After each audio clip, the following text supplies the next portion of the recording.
2028 तक पूरी तरह से लागू होगा 8वां वेतन आयोग। 2026 से 2 साल का एरियर मिलेगा। बेसिक सैलरी 18,000 रुपए से 44,000 रुपए हो सकती है। 8वें वेतन आयोग को पूरी तरह लागू होने में 2028 तक का इंतजार करना पड़ सकता है। जनवरी में यूनियन कैबिनेट ने इसे मंजूरी दे दी थी, लेकिन अभी तक न तो ऑफिशियल नोटिफिकेशन आया है और न ही टर्म ऑफ रेफरेंस फाइनल हुए हैं और न ही कमीशन के मेंबर्स की लिस्ट सामने आई है। हालांकि ये 1 जनवरी 2026 से लागू होगा, यानी कि कर्मचारियों को 2 साल का एरियर मिलेगा। नए वेतन आयोग के लागू हो जाने के बाद फायदा केंद्र सरकार के 50 लाख से ज्यादा कर्मचारियों और लगभग 65 लाख पेंशनर्स को मिलेगा। लेवल 1 के केंद्रीय कर्मचारियों की बेसिक सैलरी 18,000 रुपए से बढ़ा करके 44,000 रुपए हो सकती है और आयोग 2.46 फीटमेंट फैक्टर लागू कर सकता है।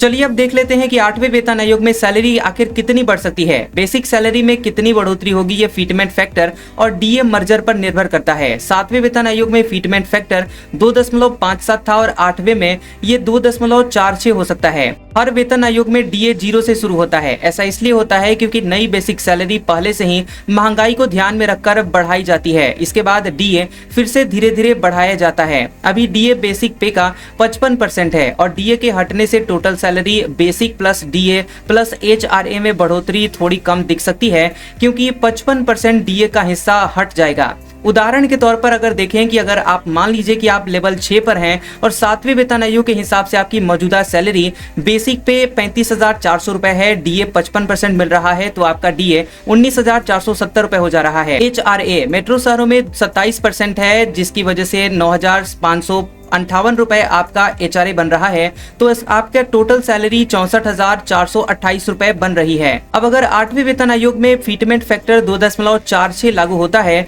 तो इस प्रकार से आपकी नई सैलरी अब इस प्रकार हो जाएगी। नई बेसिक पे 35,400 गुने 2.46 आप 87,884 रुपए आपकी बेसिक सैलरी बनेगी। डीए 0% होगा, यानी रीसेट हो जाएगा।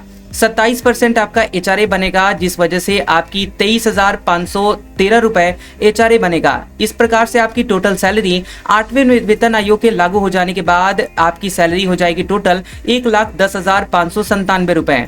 अब थोड़ा जान लेते हैं कि आखिर ये फीटमेंट फैक्टर होता क्या है। ये एक मल्टीप्लायर नंबर है जिसे मौजूदा बेसिक सैलरी से गुणा करके नई बेसिक सैलरी निकाली जाती है। वेतन आयोग इसे महंगाई और लिविंग कॉस्ट को ध्यान में रखकर तैयार करता है। 8वें वेतन आयोग में आखिर 2028 तक का समय क्यों लग रहा है? देखिए, हर वेतन आयोग को सेटअप करने से लेकर लागू होने तक में आमतौर पर 2 से 3 साल का समय लग जाता है। अभी 2025 खत्म होने में 3 महीने बाकी हैं। अगर कमीशन अभी जल्दी गठित हो गया तो रिपोर्ट तैयार करने, सरकार की मंजूरी मिलने और सब कुछ फाइनल करने में टाइम लगेगा।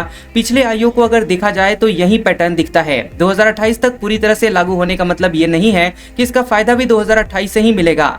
वेतन आयोग हर 10 साल में आते हैं। 7वां वेतन आयोग 2016 में लागू हुआ था, तो 8वें का इफेक्टिव डेट 1 जनवरी 2026 से तय है। मतलब ये है कि सैलरी और पेंशन की बढ़ोतरी इसी डेट से काउंट होगी, यानी 1 जनवरी 2026 से आपका 8वां वेतन आयोग वाला पैसा बनने लगेगा।